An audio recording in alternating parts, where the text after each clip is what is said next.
في المسابقة الأخرى، وكما تابعنا مشاهدينا الكرام قبل لحظات، انتهت مباراة أولمبيك أسفي والوداد الرياضي برسم ذهاب ربع نهائي كأس الكونفدرالية الأفريقية لكرة القدم. أولمبيك أسفي استقبل الوداد، وهذه المباراة كما تابعناها انتهت بالتعادل الإيجابي بهدف لمثله. مباراة أخرى تعادل آخر، تعادل ملغوم بالنسبة لأولمبيك أسفي، ويحتاج إلى التعويض في مباراة الإياب بالمركب الرياضي محمد الخامس. تحدثنا على اكثر من تعادل ملغوم في هذه البطوله هذه. اكثر من، ولكن قيمه الهدف دائما المسجل خارج القواعد، لان ملي كتوصل الدور ديال الربوع في المقابله الاولى دائما هناك تحفظ، هناك حذر، توجس، تخوف الى غيره. ولكن اللي كيبان بان هذه المقابله كانت متكافئه.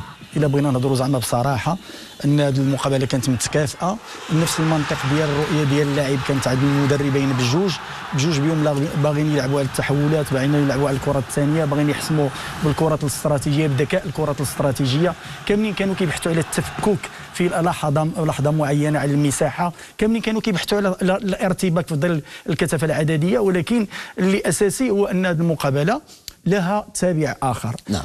تابع اخر هي ما خرجتش على المقابلات اللي حيت اسفي تفوق على ذاته. هنا كنقولوا فريق ما جي من الازمه في المسابقه ديال الكاف. طبعا في الكاف جاء من فريق ازمه في البطوله الى غيره، مدرب جديد، ما كاينش استقرار تقني، تصور اخر مغاير الى غيره، وبالتالي فهو تفوق على ذاته في انتظار المقابله العوده، لان الوداد له اكثر من اسلحه، اكثر من لاعبين، جوده لاعبين اللي ممكن كنظن انا في نظري ترجح نوعا ما امام ذيك الجمهور الدافع العتيد السند الى غيره. ممكن انه يعطي شويه ديال التفوق للوداد اذا استغل ما يتاح له من تنوع تكتيكي. طبعا نعم. الوداد ملي كيكون عندك جوده لاعبين في كل مكان يجب ان تنزع الى التحول التكتيكي وما تلعبش بنهج واحد.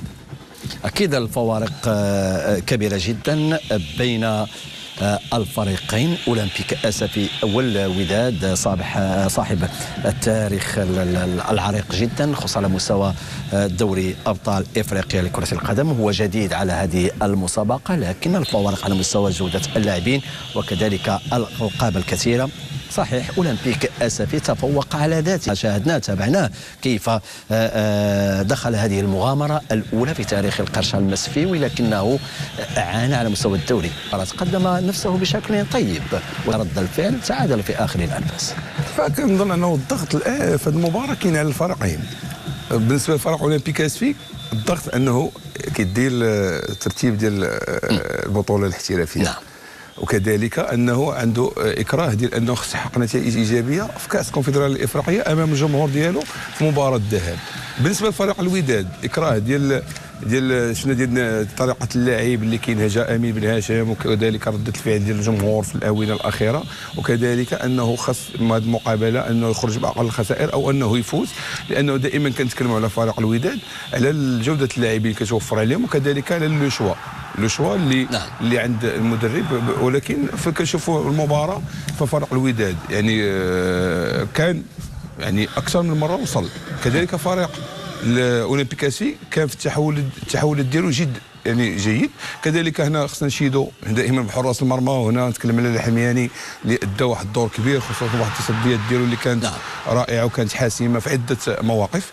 جات يعني الهدف اللي دائما كنتكلموا عليه فجا في خطا، ودائما كنتكلموا على الاخطاء المباشره، كيفاش ان فريق الوداد كيستقبل الاهداف خصوصا في هذه 5 مباريات الاخيره.